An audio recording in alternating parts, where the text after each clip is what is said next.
बड़ी खबर आ रही है। पोप लियो ने वेटिकन में पाम संडे की तकरीब से खिताब करते हुए कहा है कि खुदा उन रहनुमाओं की दुआएं कबूल नहीं करता है जो जंगें शुरू करते हैं और जिनके हाथ खून से रंगे हैं।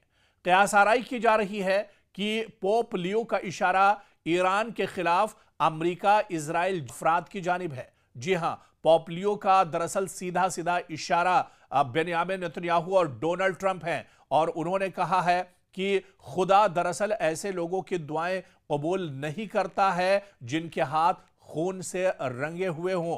तो ऐसे में पोप लियो ने एक बड़ा पैगाम इजराइल और अमेरिका को दिया है। बेंयामिन नेतन्याहू और डोनाल्ड ट्रंप को बड़ा पैगाम दिया है। पोप लियो का कहना है कि यह हमारे खुदा हैं, यसु अमन के बादशाह जो जंग को मुस्तरद करते हैं। कोई भी इन्हें जंग के जवाब के लिए इस्तेमाल नहीं कर सकता है।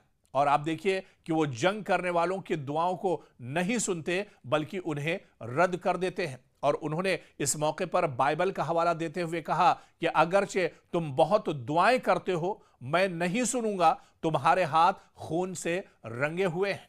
तो पोप लियो का दरअसल ये बहुत बड़ा पैगाम है और उन्होंने सीधे सीधे एक तरह से निशाना बनाया है इजराइल की क़यादत को और अमेरिका की क़यादत को, यानी बेंयामिन नेतन्याहू और डोनाल्ड ट्रंप को उन्होंने साफ साफ कहा है कि जिनके हाथ इंसानी खून से रंगे हुए हों, जिन्होंने इंसानियत का कत्ल किया हो, जिन्होंने मासूम बच्चों का कत्लेआम किया हो, जिन्होंने ख़वातीन का और बुजुर्गों का कत्लेआम किया हो, दरअसल खुदा उनकी दुआओं को नहीं सुनता है। और आप देखिए ये सीधा सीधा दरअसल पोप लियो का जो बयान है ये अमेरिका और इजराइल, बेंयामिन नेतन्याहू और डोनाल्ड ट्रंप के खिलाफ है। उन्होंने कहा कि वो जंग करने वालों की दुआओं को नहीं सुनते बल्कि उन्हें एक तरह से रद्द कर देते हैं। और इस मौके पर पोप लियो ने बाइबल का भी हवाला देते हुए कहा कि अगरचे तुम बहुत दुआएं करते हो, हर वक्त दुआएं करते हो। आपको याद होगा, यहां पर एक वाकया याद आ रहा है, जब यह जंग शुरू हुई थी और अमेरिका और इजराइल ने ईरान पर हमला किया था,